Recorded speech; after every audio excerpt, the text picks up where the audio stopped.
This is a big heads up for those folks out there that like to live off the land, off the grid, so to speak. There seems to be a war going on, and we've known this for some time, but it looks like they're taking it to a whole new level now.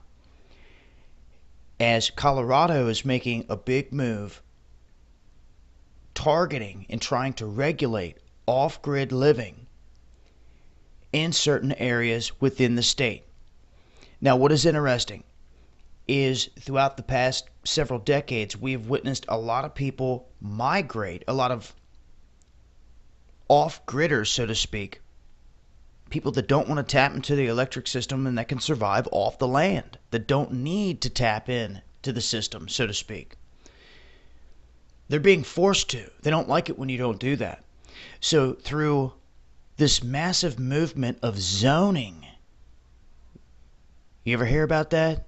Zoning rules, zoning laws, not the zoning is what's doing it. These zoning officials are attempting to make people hook back into the grid.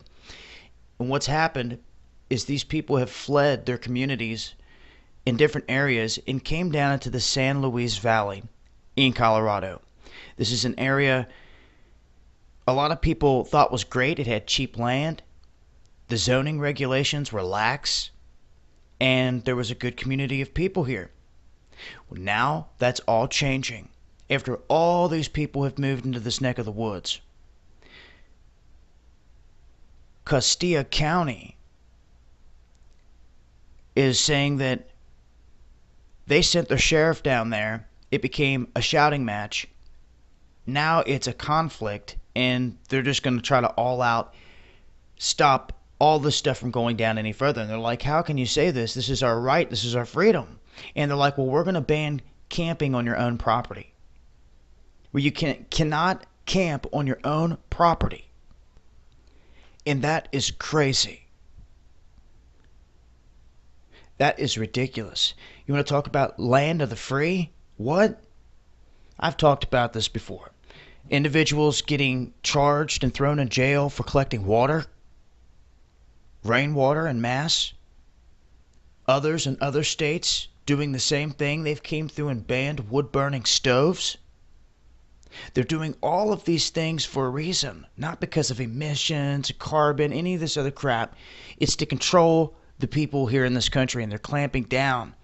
They don't want people out here in these areas surviving without the government, or surviving without the government having a bead on them, being able to track them, knowing what they're doing, taxing everything they're doing. So the next move being made here by Colorado is that they're saying they're going to basically put in place here this system where you have to have credentials to be able to do certain things, and if you don't have them, they're going to come in and they're going to kick you out. So, or this is a land grab essentially here, and it's being hidden behind all this zoning stuff, and they're just simply rewriting the codes. And there was a plan brought forth that was rather simple in nature, and it's been seen in other places, but it would work to the advantage of the people too much, so they're not going to let this happen. But they were basically saying, well, why don't you put out permits? Why don't you just bring up a thing of permits where we can do this per permit? And they're like, no, we're not going to do it. So who's the ones really not wanting to work with anyone? It is the ones coming for their land and to kick them off their land. The federales. And this time, this affects more than just one or two people, one or two families. This is everyone, all these different families in this valley, in this area. So this is going to affect all of them. And if all of them are there and they try to make a stand, this could be quite an event. Because it looks like the government's not backing down at this point. And they're trying to run them up out of here. Or force them to tap back into the grid. I'll leave a link. Good video clip here. It's been Dabu7.